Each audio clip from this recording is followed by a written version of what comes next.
Je suis venu ici donc pour la première fois aux rencontres d'économiques d'Aix-en-Provence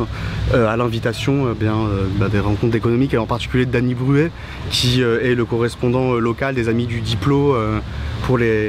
qui participe à l'organisation des rencontres d'économiques, et depuis 4-5 ans il y a toujours quelqu'un du Diplo qui vient présenter quelque chose, notamment au nom du journal, parce qu'on soutient ces rencontres alternatives contre le stade des économistes. Et cette fois, moi je suis venu parler plus précisément du libre-échange et de l'accord de partenariat transatlantique, donc de l'accord de libre-échange Union Européenne-États-Unis, accord de libre-échange qui a sérieusement du plomb dans l'aile, puisque quand on en a parlé en 2014, on avait l'impression que c'était quelque chose d'un petit peu inéluctable qui allait s'imposer aux États-Unis, à l'Europe, et qu'on n'avait pas vraiment tellement de possibilités d'y résister. Les médias en parlaient pas beaucoup. Quand il y avait des sondages qui expliquaient,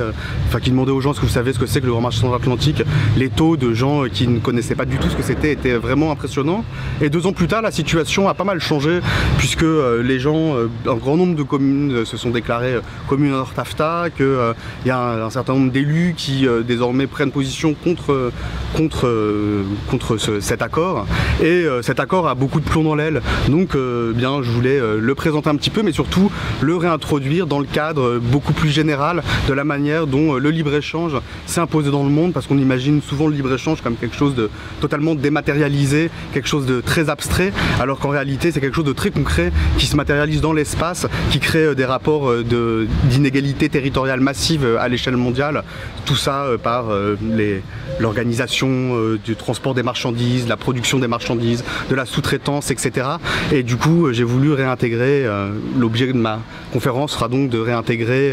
ce grand marché transatlantique dans une perspective plus large d'accélération des échanges commerciaux et financiers à l'échelle mondiale.